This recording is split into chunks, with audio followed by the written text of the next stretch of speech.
नमस्कार दोस्तों आज हम लोग एक महत्वपूर्ण विषय पर बात करने जा रहे हैं जो कि परीक्षा की दृष्टि से काफ़ी महत्वपूर्ण है। यूपीएसआई लेखपाल वीडियो या स्टेट पीसीएस लेवल एग्ज़ाम में इससे संबंधित प्रश्न पूछे जाते हैं। उत्तर प्रदेश एसआई के लिए तो यह काफ़ी महत्वपूर्ण हो जाता है क्योंकि इसमें वाद बताए गए हैं जो कि उत्तर प्रदेश एसआई में डायरेक्ट प्रश्न पूछ लिया जाता है। तो आज हम लोग बात करेंगे राष्ट्रपति के बारे में, या कहा जाए कि राष्ट्रपति की शक्तियों में से एक शक्ति क्षमादान की शक्ति के बारे में। तो आज हम लोग इसी विषय पर चर्चा करेंगे। तो चलिए शुरू करते हैं। क्षमादान की शक्ति राष्ट्रपति को अनुच्छेद 72 के तहत प्राप्त है भारतीय संविधान के।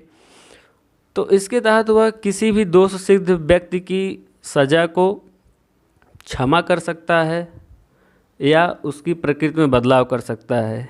तो इससे संबंधित जो महत्वपूर्ण इसमें क्रमशः बताए गए हैं तथ्य, उसके बारे में हम लोग चर्चा आज करेंगे। तो सबसे पहला बताया गया क्षमा से तात्पर्य है कि दंड की पूर्णता मुक्ति, अर्थात किसी दोष सिद्ध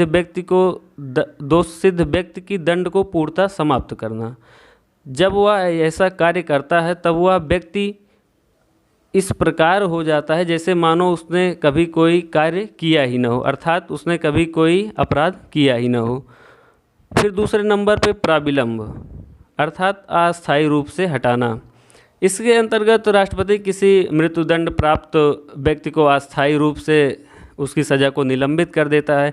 ऐसा इसलिए किया जाता है जिससे कि वह व्यक्ति क्षमादान या दंड के स्वरूप में परिवर्तन के लिए कहीं याचना कर सके सर्वोच्च न्यायालय या राष्ट्रपति के पास। फिर उसके बाद दोस्तों आता है परिहार के तहत राष्ट्रपति को अधिकार है कि वह दंड की प्रकृति को बिना बदले दंड की मात्रा में कमी कर सकता है। अर्थात मान लीजिए किसी व्यक्ति को 5 वर्ष का कठोर कारावास हुआ है तो राष्ट्रपति 5 वर्ष के कठोर कारावास को 2 वर्ष के कठोर कारावास में परिवर्तित कर सकता है। उसके बाद आता है लघुकरण में दंड की प्रकृति में परिवर्तन करते हुए सज़ा को कम करने का अधिकार राष्ट्रपति को प्राप्त है।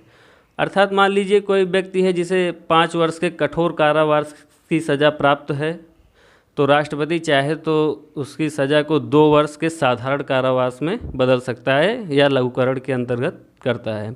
उसके बाद है विराम के तहत किसी विशेष अवस्था में दंड की मात्रा को कम कर दिया जाता है।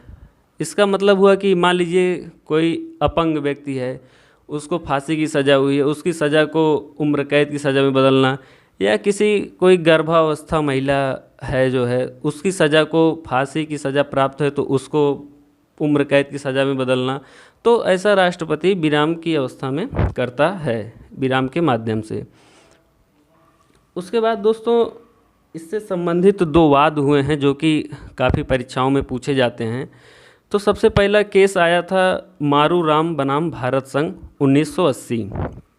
तो मारूराम बनाम भारत संघ के मामले में सर्वोच्च न्यायालय ने यह आदेश दिया था कि अनुच्छेद 72 का प्रयोग राष्ट्रपति अपने विवेक से नहीं करेगा, वह मंत्रिपरिषद की सलाह पर ऐसा कार्य कर सकता है। अर्थात उसको किसी को क्षमा देना है तो वह स्वविवेक से चाहे तो वह उसे क्षमा नहीं दे सकता है, उसमें उसको मंत्रिपरिषद की सलाह लेना आवश्यक बताया गया है या उसको बाध्यकारी बना दिया गया है।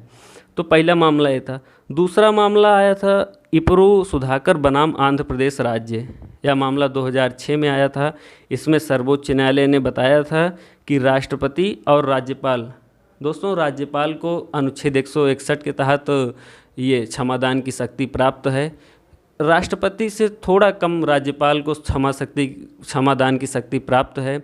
वह किसी फांसी की सज़ा को नहीं टाल सकता है। दूसरा, वह किसी सैन्य न्यायालय से प्राप्त दोषी व्यक्ति को जो है उसकी सज़ा को भी नहीं माफ़ कर सकता है। तो राज्यपाल 1-2 मामलों में राष्ट्रपति से थोड़ा कम ताकत रखता है। तो इसमें जो है सर्वोच्च न्यायालय ने कहा कि राष्ट्रपति और राज्यपाल की क्षमादान की शक्ति का पुनरावलोकन हो सकता है।